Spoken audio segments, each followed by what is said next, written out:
नमस्कार युवा प्रशिक्षणार्थी मित्रांनो, स्वागत आहे तुम्हा सर्वांचं आपल्या या यूट्यूब चॅनलवरती। आज हिंदू नववर्ष, खरं तर आजच्या या पाडव्याच्या दिवशी तुमच्या आयुष्यातील सर्व दुःख दूर हो आणि नवीन भरभराट तुमच्या आयुष्यामध्ये येवो। जे काही आंदोलन तुम्ही उभा करत आहेत त्या आंदोलनाला यश मिळो अशी मी आपल्या चॅनलच्या माध्यमातून आई जगदंबेचरणी प्रार्थना करतो।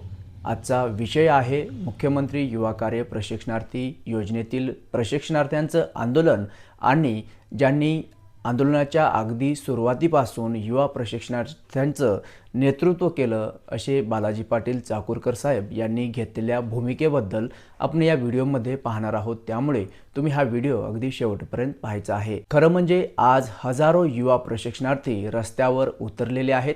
मी लाखोंचा आकडा सांगणार नाही, कारण विविध जे काही आंदोलन करण्यात आलेले आहे त्यामध्ये केवळ हजारोंची संख्या आपल्याला पाहाव्यास भेटलेली आहे।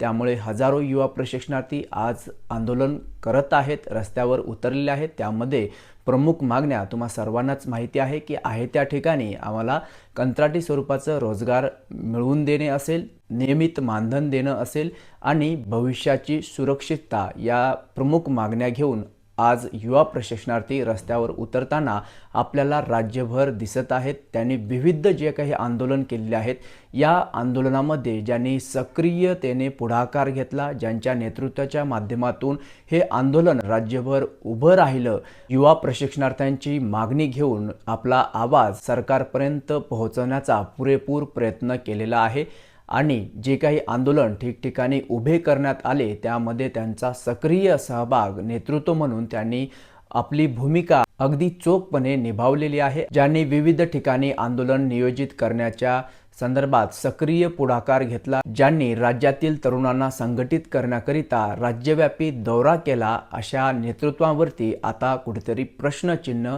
निर्माण झालेला आहे। तसेच नेतृत्वाने जे प्रमुख मागण्या सरकारपुढे सादर केलेल्या आहेत त्या मागण्यांच्या अनुषंगाने काही प्रशिक्षणार्थ्यांनी त्यावरती आक्षेप देखील घेतलेला आहे आणि नेतृत्वाच्या भूमिकेवरती देखील त्या ठिकाणी प्रश्न उपस्थित केलेला आहे। तसेच प्रशिक्षणार्थी मित्रांनो, काही प्रशिक्षणार्थ्यांना असं वाटतं की राजकीय पुढाऱ्यांमुळे आपल्याला यश आतापर्यंत मिळालेलं नाही आणि ही सर्व बाब बालाजी पाटील चाकूरकर यांच्या निदर्शनास आली आणि त्यामुळे त्यांनी युवा प्रशिक्षणार्थ्यांच्या आंदोलनापासून थोडंसं अलिप्त राहणं उचित समजलेलं आहे।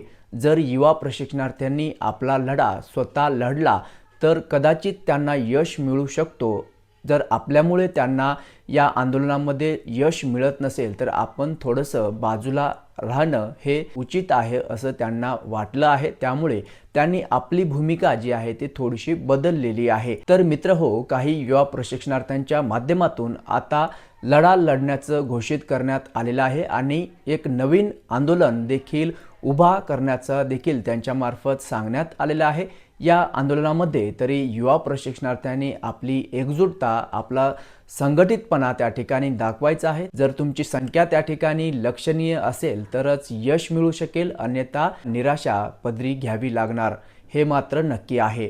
त्यामुळे तुम्हाला आता ठरवायचं आहे या आंदोलनाला यश मिळवायचं आहे की शेवटी निराशा आपल्या पदरी पाडायचं आहे की यश संपादित करायचं आहे, हे तुम्ही ठरवायचं आहे। मित्रांनो, नागपूर येथील जे आंदोलन नेतृत्वाच्या माध्यमातून पार पडले त्या आंदोलनाची दाहकता आज विधान भवनामध्ये देखील उद्भवत आहे। त्याची जी काही तीव्रता आहे, त्याची जी काही पडसाद आहे देखील विविध आमदारांच्या माध्यमातून मागण्यांच्या स्वरूपामध्ये त्या ठिकाणी व्यक्त होत आहेत। जरी आज आंदोलन आझाद मैदानावरती नसलं तरी हिवाळी अधिवेशन दरम्यान नागपूर येथे जे आंदोलन पार पडले त्या आंदोलनाची दाहकता आज आपल्याला या आर्थिक अधिवेशनामध्ये देखील त्याचे पडसाद उमटताना आपल्याला दिसत आहे। विविध आमदारांच्या माध्यमातून मुख्यमंत्री युवा कार्य प्रशिक्षणार्थ्यांच्या मागण्यासंदर्भात त्या ठिकाणी आवाज उठवला जात आहे। आज जर हे आंदोलन आझाद मैदानावरती असतं तर निश्चितच यावरती सखोल चर्चा झाली असती आणि यावरती काही ना काहीतरी तोडगा निश्चितच निघाला असता। आज काही युवा प्रशिक्षणार्थ्यांच्या माध्यमातून स्वतंत्र आंदोलन घोषित करण्यात येत आहे, तर काहींच्या माध्यमातून चर्चेमधून काही तोडगा निघू शकतो का हे देखील पाहण्यात येत आहे। मित्र हो, एक लक्षात असू द्या, ज्या नेतृत्वाने आपल्या काकाच्या पार्थिवाचे अंतिम दर्शन देखील अगदी धावत्या पद्धतीने घेतलं, अशा नेतृत्वाबद्दल आपण टिप्पणी करणं किंवा त्यांच्या अस्तित्वावरती प्रश्नचिन्ह उपस्थित करणं हे कुठंतरी आपल्या मनाला खटकतं। ज्यांनी युवा प्रशिक्षणार्थ्यांना न्याय मिळवून देण्याच्या उद्देशाने आपल्या काकाच्या अंत्यविधीला देखील त्या ठिकाणी थांबणं उचित समजलं नाही, अशा नेतृत्वाने अक्षरशः सरकारपुढे लोटांगण घातलं की युवा प्रशिक्षणार्थ्यांना तुम्ही त्यांच्या शैक्षणिक पात्रतेनुसार आहे त्या ठिकाणी कंत्राटी रोजगार मिळवून द्या, अशी मागणी करत सरकारपुढे अक्षरशः लोटांगण घातलं। अशा नेतृत्वावरती, अशा नेतृत्वाच्या अस्तित्वावरती प्रश्नचिन्ह उपस्थित करणं हे कितपत योग्य आहे? तुम्हाला यावरती काय वाटतं? आणि अगदी चाकूरकर साहेबांनी घेतलेल्या भूमिकेवरती तुमचं मत काय आहे? या ठिकाणी कमेंट सेक्शनद्वारे नक्की नोंदवू शकता। तेव्हा भेटूयात पुढील अपडेट घेऊन नवीन व्हिडिओच्या माध्यमातून। तुर्तास धन्यवाद।